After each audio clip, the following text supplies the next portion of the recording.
Machiavelli warned rulers 500 years ago about a mistake men still make today, confusing borrowed power with their own power. A salary is not fully yours. An audience you can reach only through one algorithm is not fully yours. A lifestyle supported by one client is not fully yours. A reputation that exists only because of one title is not fully yours. The test is simple. If someone else can remove it with one decision, how much power did you actually possess? The unsupported man must understand this earlier than everyone else because he has nobody beneath him to catch the fall. There are 7 layers of owned power: skill, proof, reputation, distribution, capital, relationships, systems. Miss 1 or 2 and you may survive. Miss most of them and your life is probably not secure. It is merely untested. Most men do not discover this while life is moving in their favor. They discover it when the title disappears, when the company restructures, when the client leaves, when the platform stops distributing their work, when the person who once opened doors suddenly stops answering. Then the illusion dies.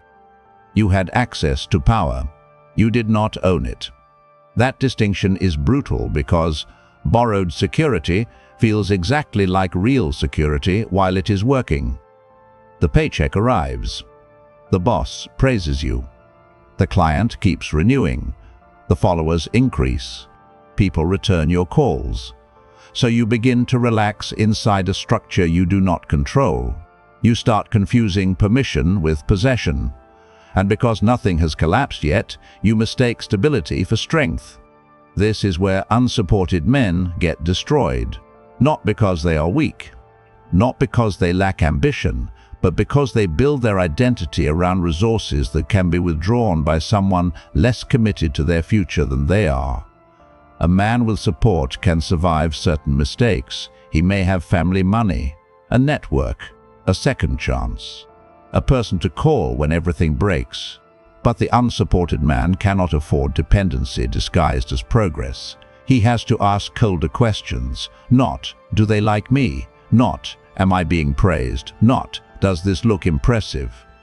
The real question is this: what survives if the structure disappears?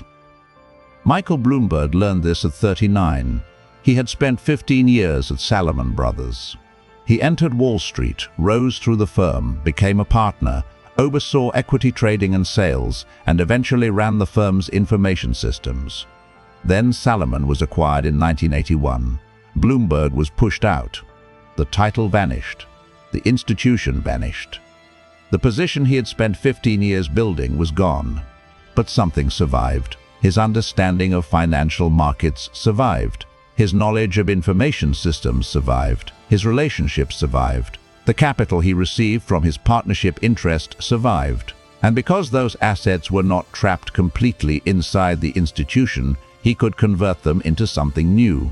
He built a company around delivering financial information directly to professionals. One of the earliest decisive proofs was simple and unforgiving. Bloomberg and his team brought a working terminal to Merrill Lynch. It performed. Merrill ordered 20 machines and became an investor. The job disappeared. The capability traveled. The capability became proof. The proof became a system. And the system became Bloomberg LP. The lesson is not, get fired and become a billionaire. That is childish. The lesson is sharper. When the borrowed structure collapsed, enough owned power remained to build again. Machiavelli understood this principle in military language. In The Prince, he warned rulers against depending on forces controlled by someone else. His verdict was direct. A wise prince, therefore, always avoids these forces and has recourse to his own. Replace armies with modern resources and the law still holds. If your survival depends entirely on another man's decision, you have a vulnerability. If your income depends on one source, vulnerability. If your reputation depends on one institution, vulnerability. If your audience depends on one platform, vulnerability. If your confidence disappears when other people stop validating you, vulnerability. By the end of this, you will be able to look at the 7 layers and know whether you are building genuine independence or merely decorating dependence. Power 1. Skill. Your first form of owned power is portable competence. Ask yourself one direct question. If my employer's name disappeared from my resume tomorrow, what outcome could I still create? Not what job did I hold, not what department accepted me, not what title made me sound important. What can I actually do? Can you sell? Can you write? Can you code? Can you negotiate? Can you build systems? Can you analyze markets? Can you acquire customers? Can you manage operations? Can you create media that holds attention? Can you turn scattered information into decisions people are willing to pay for? A title belongs to an organization. A real skill travels with you. This is why unsupported men cannot afford to spend 10 years becoming excellent only at surviving one company's internal politics. There are men who know how to please one manager, follow one process, speak one company's private language, and appear competent inside one building. Then the building changes, and they discover their competence was not portable. It was environmental. They were not strong. They were adapted. That is not the same thing. A man with portable skill can enter a new room and still create value. He may not control the room. He may not have status in that room yet. But he carries something that can produce outcomes. That matters because the world does not respect your pain. It respects useful force. Use 3 tests. Is the skill useful? Is the skill difficult enough to replace? Can the skill travel across environments? If the answer to all 3 is yes, you are building something closer to your own arms. If the answer is no, you may be building comfort inside a cage. This is where pride must become discipline. Many men want to be seen as powerful before they have built a power that can survive contact with reality. They want recognition before competence. They want opportunity before proof. They want people to believe in them before they have become expensive to ignore. But unsupported ambition cannot be built on imagined potential. It must be built on transferable force. Choose one high-value capability and go deeper than casual effort. Become the man who can produce a result under pressure, without applause, without perfect conditions, and without needing someone to reassure you every few days. Because when the borrowed structure breaks, your feelings will not rebuild your life. Your skill might. But skill alone creates another trap. A man can possess real ability and still remain invisible. He can be useful and still underpaid. He can be talented and still ignored. He can know what he is capable of and still have no leverage, because the world cannot inspect private potential. That brings us to the second layer. Power 2. Proof. Skill exists inside you. Proof exists outside you. And the world reacts to evidence. Revenue generated. Projects completed. Problems solved, systems built, product shipped, audiences grown, costs reduced, people helped, results documented. Most unsupported men are angry because they feel underestimated. Sometimes they are right, but sometimes they are not underestimated. They are still unproven. That distinction will offend the ego, but it will save the future. Being underestimated means the evidence exists and people are refusing to update their judgment. Being unproven means the evidence is still too weak, too hidden, too scattered, or too dependent on someone else's title to force a new perception. You may know you are capable. But the market does not pay for what you know privately. People do not risk money, reputation, time, or opportunity on your inner certainty. They respond to visible proof. This matters psychologically as much as strategically. Albert Bandura's work on self-efficacy identified actual mastery experiences, meaning successfully performing difficult tasks, as one of the strongest sources from which people develop belief in their own capability. Research reviewing the theory similarly finds mastery experience to be especially influential, although context matters. That means there is a major difference between telling yourself, "I know I can do this," and possessing 10 pieces of evidence showing, "I have done this." One is persuasion, the other is memory, and memory is harder for doubt to negotiate with. This is why proof is not merely for other people. Proof is how you stop begging your own mind for confidence. A man without proof has to motivate himself repeatedly because his identity has no evidence behind it. A man with proof remembers. He remembers the problem he solved. He remembers the project he completed. He remembers the customer he helped. He remembers the result he created when nobody was clapping. And every remembered result becomes a brick in self-command. Create a proof vault. Every month, save measurable evidence of competence. Numbers. Before and after results. Published work. Testimonials. Case studies. Completed assets. Screenshots of outcomes. Notes from hard problems solved. Clear records of what changed because you acted. Do not leave your progress floating in memory. Document it. Your self-respect should increasingly rest on evidence you created, not compliments someone gave you. Because compliments can be withdrawn. Approval can change. People can forget what you did. Organizations can erase your contribution. But documented proof gives you something colder than praise. It gives you leverage. If you are the right viewer, stop false progress. You already know the difference between consuming ideas and building evidence. The real problem is not lack of information.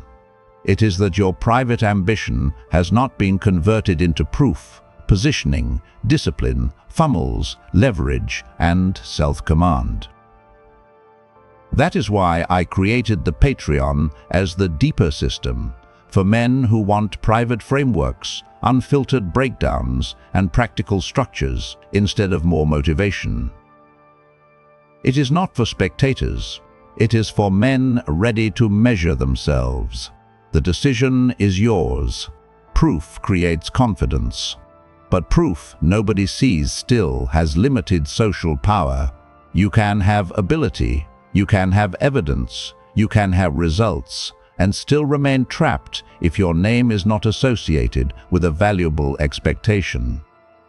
This is where many serious men sabotage themselves. They think being visible is vanity. They think communicating their value is begging. They think if the work is good enough, people will automatically notice. That belief is comfortable. It is also dangerous. Power. 3. Reputation. Machiavelli wrote, "Nothing makes a prince so well thought of as to undertake great enterprises and give striking proofs of his capacity." Notice the wording, not claims of capacity. Proofs of capacity. Reputation is the expectation other people develop about what you are capable of doing. And once that expectation becomes strong enough, it begins working before you enter the room. People return the email differently. They listen differently. They price your work differently.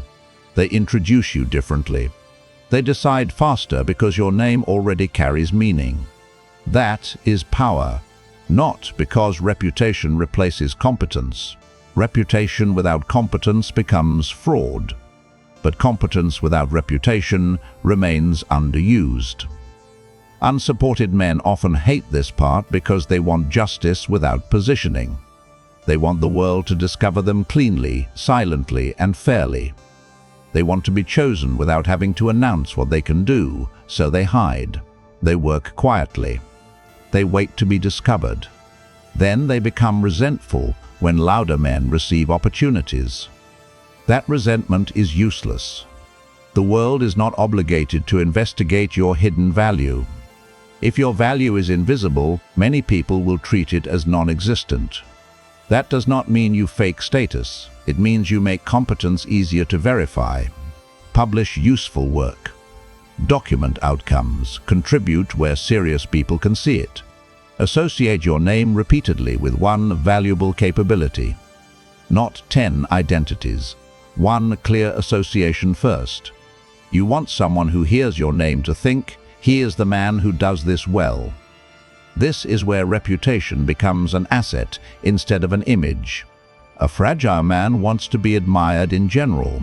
A strategic man wants to be known for a specific capacity. The difference is enormous.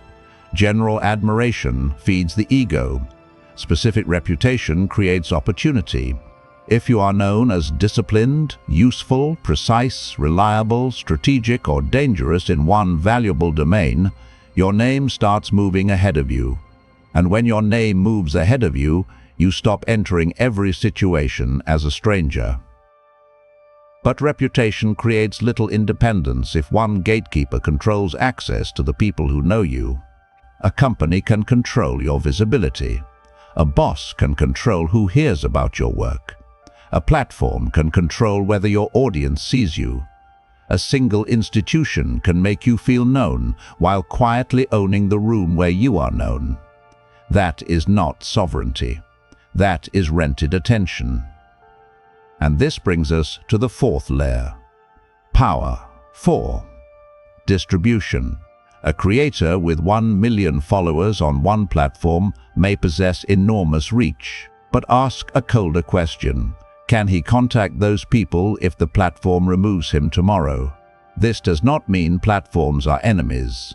It means access and ownership are different categories. Use platforms. Do not worship them.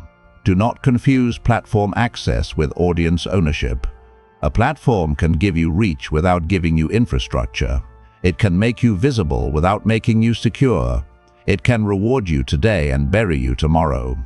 If one algorithm can erase your audience, you had exposure. You did not have control. For a creator, distribution may mean YouTube plus an email list, long-form plus short-form discovery, public audience plus private community, platform reach plus direct customer relationships. For an employee, distribution means something different. Your work should be known outside one manager's opinion. Your professional relationships should extend beyond one company. Your proof should exist somewhere you can carry it. For a business owner, the law is the same. Do not allow one referral partner, one marketplace, or one customer to become your entire oxygen supply. If one client can starve you, you do not have a business. You have a master. The strategic principle is not paranoia. It is redundancy. One channel gives you reach. Multiple channels give you resilience. This is not about being afraid of collapse every morning. It is about refusing to build a life that can be turned off by a person who does not bleed when you lose. The unsupported man must become allergic to single points of failure. One boss, one client, one platform, one reputation source, one friend group, one identity, one income stream, one source of confidence. When everything depends on one source, you do not have stability. You have concentration risk wearing a respectable costume. And once you understand distribution, another layer begins changing your behavior even more deeply. Because the man with skill, proof, reputation, and distribution can still be controlled if he has no financial room to refuse. That is where capital begins. Power 5. Capital.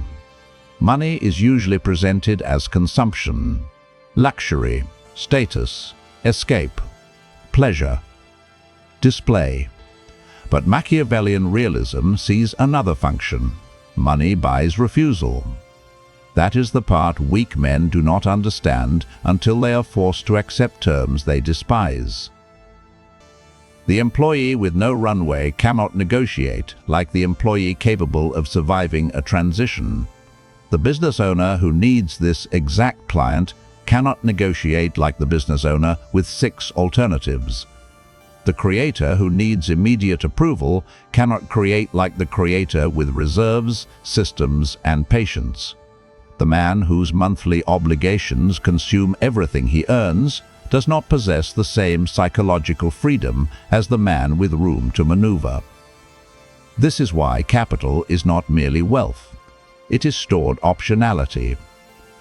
A man with no reserves is easy to pressure. He can be rushed. He can be threatened. He can be forced to accept disrespect because the cost of walking away is immediate pain. And when a man cannot walk away, many people eventually notice. Some will never say it directly, but they can feel it. The employer feels it. The client feels it. The partner feels it. The marketplace feels it. Need has a scent. Desperation lowers your price before negotiation even begins. This does not mean you need some theatrical number in a bank account before you begin taking yourself seriously. That excuse keeps many men waiting forever. Start where reality is. Know your essential monthly cost. Separate survival expenses from vanity expenses. Reduce unnecessary fixed obligations. Build reserves deliberately. Buy time before you buy appearance. Then, deploy money toward assets that increase capability. Equipment, education, distribution, ownership, systems, time. A foolish man spends money to look powerful. A strategic man uses money to become harder to control. There is a difference between having money and using capital as leverage. One man earns more and immediately increases his dependency. He upgrades everything.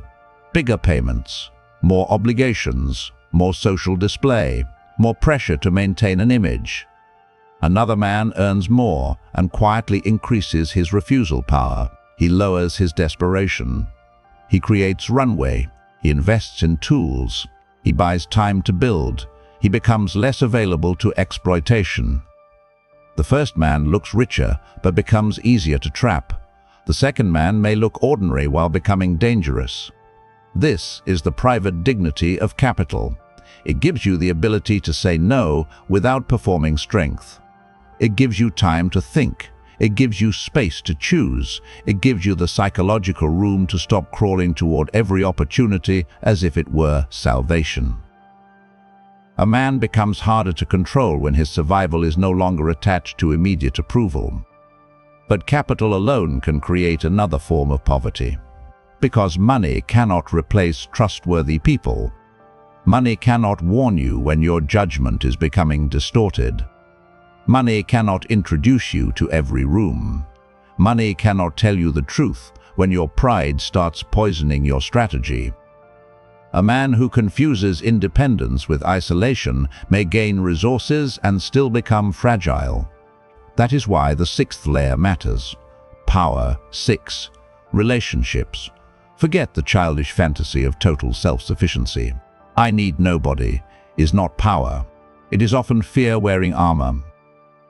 Machiavelli cared deeply about advisors, allies, ministers, and the quality of information surrounding a ruler. In The Prince, he argued that the people a ruler chooses around him reveal something about that ruler's judgment. He also warned repeatedly about flatterers who corrupt decision-making. That matters because a man without truthful relationships becomes vulnerable in ways he cannot see.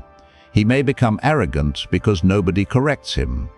He may become bitter because nobody challenges his interpretation. He may become paranoid because every disagreement feels like betrayal. He may become easy to flatter because he has been emotionally starved for recognition. Isolation can sharpen a man when it is structured. Isolation can destroy a man when it becomes an identity. Your network should not be a list of strangers you contact when you need something. That is not a network. That is delayed begging. Build reciprocal credibility. Help before desperation. Deliver what you promise. Introduce useful people. Share valuable information. Become competent enough that good people benefit from knowing you. This is how relationships become owned, power without becoming emotional dependency. You are not trying to collect people. You are trying to become the kind of man whose presence increases the value of a room. That requires competence. It requires reliability. It requires restraint. It requires the ability to give before need makes your intentions obvious. The unsupported man often waits too long to build relationships because he thinks he must become impressive first. This is a mistake. You do not need to be powerful to start being useful. You can be precise. You can be reliable. You can be honest. You can bring information. You can solve small problems. You can keep your word. You can become known as a man who does not waste time. That alone separates you from most people. But keep a few people close enough to tell you what your ego does not want to hear. Your idea is weak. Your behavior is becoming arrogant. Your strategy stopped working. You are missing something. Power without truthful feedback becomes delusion. A man surrounded only by admirers becomes blind. A man surrounded only by critics becomes defensive. A man with a few competent truth-tellers becomes harder to manipulate. The goal is not to have hundreds of connections. The goal is to have relationships strong enough to survive the moment when you temporarily have nothing impressive to display. Because if people only stay near you when you are winning, you do not have relationships. You have spectators. If you are the right viewer, stop pretending that more information is the same as transformation. You already know the real problem. You have weak proof, weak positioning, weak systems, or weak leverage, and delay is turning that weakness into identity. Inside the Patreon, I go deeper into the private frameworks behind proof, reputation, discipline, funnels, leverage, self-command, and the mechanics of becoming harder to dismiss. It is not for men who want comfort. It is for men who are ready to confront their own score and build from there. The decision is yours. Now we reach the final layer. Because skill, proof, reputation, distribution, capital, and relationships can still leave you trapped if everything requires your direct effort. Power. 7. Systems. The final level of owned power is turning personal capability into repeatable structure. This is where the ambitious man stops being merely productive and begins becoming scalable. A system is captured intelligence. A content workflow, a sales process, a customer acquisition machine, a documented operating procedure, a database, a knowledge system, a product, software, a trained team, a repeatable method that produces value without requiring you to reinvent the process every morning. If everything depends on your direct effort, you do not have a system. You have a cage with better branding. Many ambitious men are proud of being able to carry everything personally. They remember everything, fix everything, chase everything, decide everything, solve everything. At first, this looks like strength. Eventually, it becomes a ceiling, because the man who cannot systemize his ability remains trapped inside his own hours. Think back to Bloomberg. The real breakthrough was not that he personally understood financial information better than everybody else. He converted knowledge into a terminal. The terminal converted expertise into a repeatable product. A repeatable product could serve more people than one man's labor. That is when skill stops being merely personal.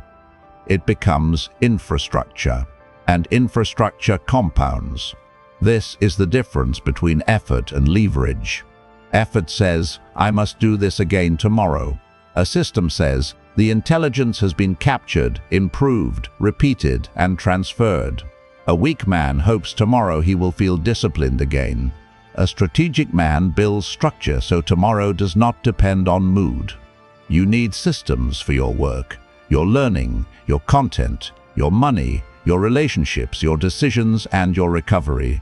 Not because systems make life mechanical, but because unstructured ambition leaks power. Without systems, you repeat the same decisions. You lose the same notes. You forget the same lessons. You rebuild the same process. You rely on the same emotional intensity. You start over every time your energy drops. That is not independence.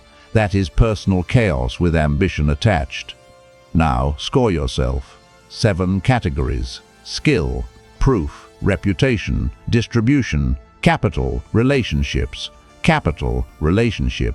systems. Give yourself 0 if the power is mostly controlled by someone else. Give yourself 1 if you possess it partially. Give yourself 2 if it could survive a major external change. Maximum score: 14. Do not use the score to flatter yourself, use it diagnostically. A high salary with no portable skill is weaker than it looks. A huge audience with no direct distribution is weaker than it looks. Great skill with no proof is weaker than it looks. Money with no relationships is weaker than it looks. A reputation dependent on one title is weaker than it looks. A business dependent on one client is weaker than it looks. A man whose confidence depends on daily validation is weaker than he wants to admit. The question is not, do I look successful?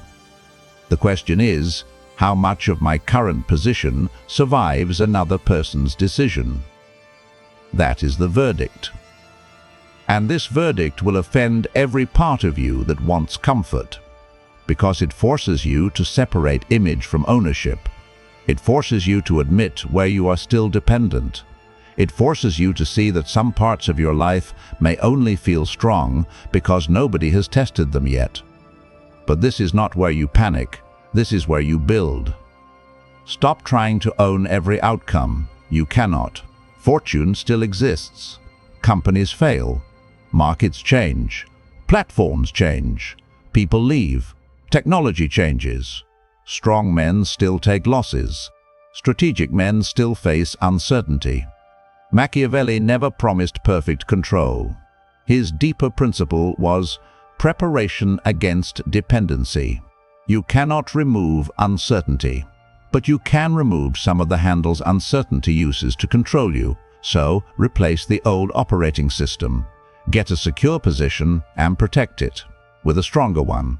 Build capabilities and structures that survive the loss of position. That is a different man. The dependent man asks, will they keep me? The sovereign man asks, what survives if they do not? The dependent man builds status inside one structure. The sovereign man builds portable capability. The dependent man wants reassurance. The sovereign man accumulates evidence. The dependent man fears losing access. The sovereign man keeps building assets he controls. You were told security means finding something stable enough that nobody can take it away. That world barely exists. Strategic security is different. It means becoming the kind of man who can lose one structure and still possess enough skill, proof, capital, relationships, reputation, distribution, and systems to build another. That is stronger than security. That is recoverability. Look at your current life and ask one uncomfortable question. What disappears if one person says no? Your income, your status, your audience, your confidence, your opportunities, your entire plan. Whatever the answer is, that is where you build next. That is where you build next. Choose the weakest layer and strengthen it this week. Not someday, this week. Build one piece of proof. Reduce one dependency. Document one result. Create one direct channel. Save one part of your income. Repair one useful relationship. Turn one repeated action into a system. Do not leave this as philosophy. Make it evidence. Because what you can access is not the same as what you control. Build power that survives another person's decision.